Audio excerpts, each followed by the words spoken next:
Crown Prince Hasan is flying to Washington, D.C. at the official invitation of American President John F. Kennedy. He comes as a representative of the Libyan people and of His Royal Majesty King Idris. One of the early sights he sees is the home of George Washington, America's first president. Flying in President Kennedy's personal plane, the Crown Prince catches a glimpse of the surrounding countryside and the monument to George Washington, Abraham Lincoln, Thomas Jefferson.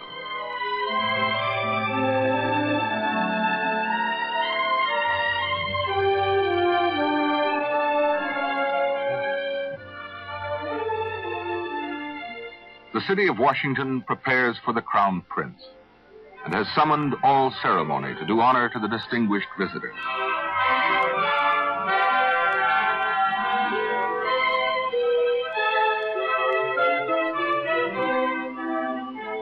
Lyndon B. Johnson, the American Vice President, welcomes Prince Hasan.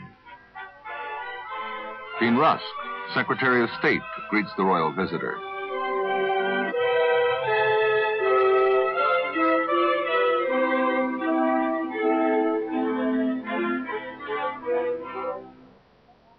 Your Royal Highness, on behalf of the President of the United States and in the name of the American government, I welcome you to the United States.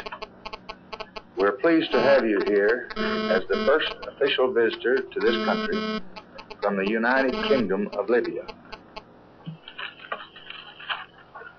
السيد نائب الرئيس لقد كان لعبارات. Mr. Vice President, the statement of welcome which Your Excellency has addressed to us on the occasion of our arrival in the capital of this noble country has made upon us a deep impression. Indeed, we consider this great reception and this splendid hospitality as a warm greeting to both His Majesty the King and the people of Libya, from President Kennedy himself and also from the friendly American people. As we express to you our gratitude and thanks, we ask you to convey our sincere gratitude and appreciation to the President, who has kindly invited us to pay a visit to his great country, a visit which will indeed further strengthen the good relations which exist between our countries. هذه الزيارة التي ستدعم العلاقات الطيبة بين بلدينا.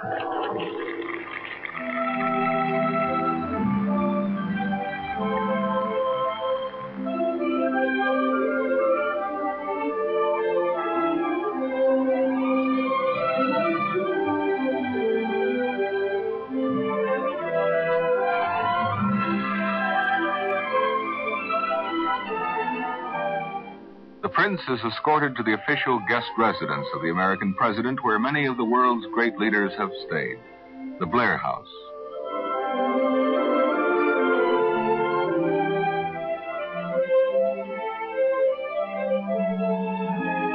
Here at Blair House, across from the White House, a gold key, the symbol of friendship and welcome to the city of Washington. The White House, official residence of all American presidents.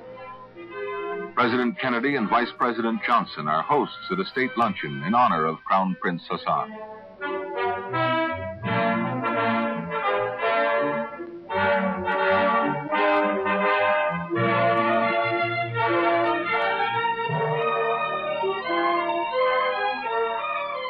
During their meeting, President Kennedy remarked, "We regard the visit of Your Highness as of both symbolic and real importance, symbolizing the friendship between Libya and the United States, and also giving us an opportunity to discuss those matters which concern both of our countries."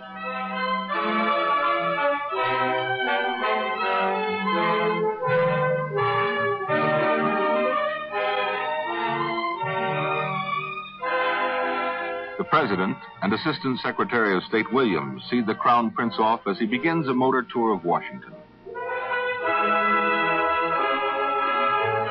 The historic city is rich in monuments which commemorate the nation's past.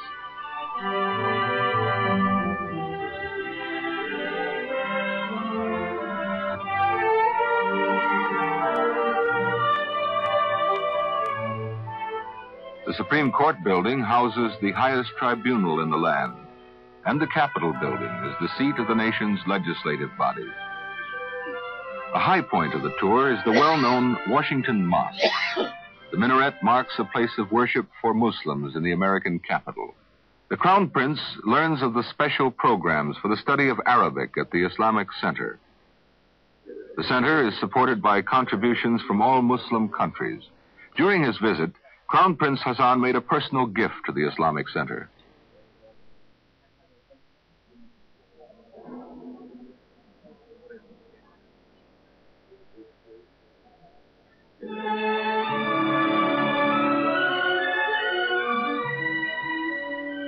At the Libyan embassy, the distinguished visitor meets the chiefs of diplomatic missions from North African and other Arabic-speaking nations. Among those present are Their Excellencies Dr. Osman El Hadari of Sudan, Habib Bourguiba Jr. of Tunisia, and Dr. Ali Benjaloum of Morocco.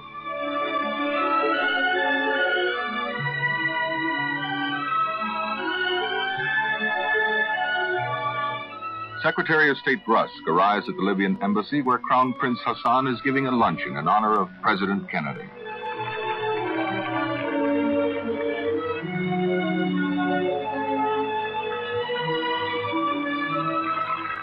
From Washington, the Crown Prince traveled 2/3 of the way across the United States to the city of Colorado Springs. Nearby, nestled in the foothills of the Rocky Mountains in Colorado, is the United States Air Force Academy. A formal welcome has been prepared for the Crown Prince, whose visit to the Air Force Academy is an occasion of much importance.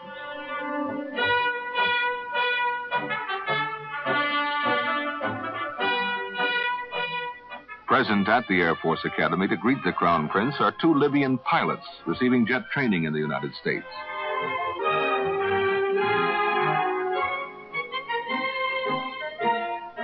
Cadets at the Air Force Academy undergo long academic study, emphasizing the humanities and the sciences.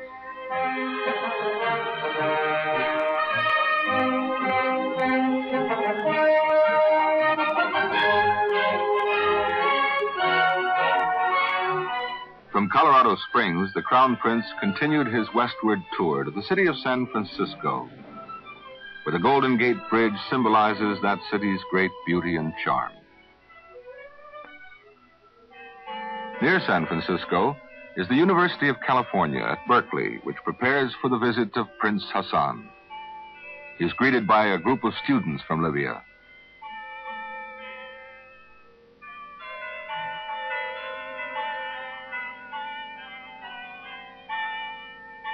The Crown Prince is much respected for his interest in education. Here at Berkeley, there are more than 3,000 students from dozens of nations of the world, among the 25,000 who make it one of the nation's largest universities.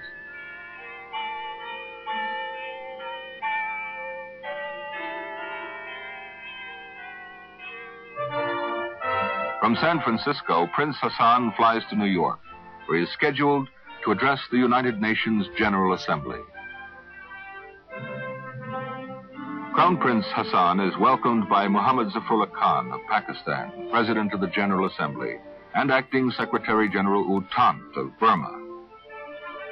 Libya has been a steadfast supporter of the United Nations.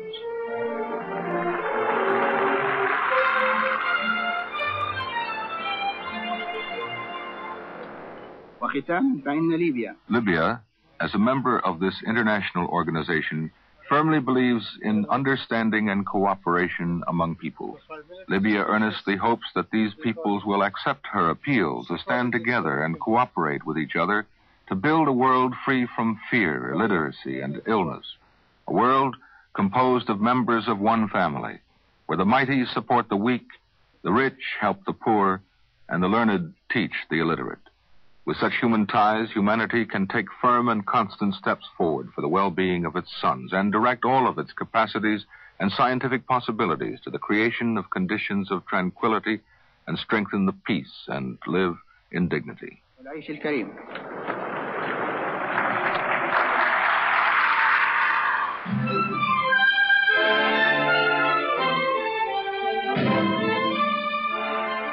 Americans gained a new appreciation of the Libyan people and the government of His Majesty King Idris through the visit of Crown Prince Hasan, who leaves behind many warm friends.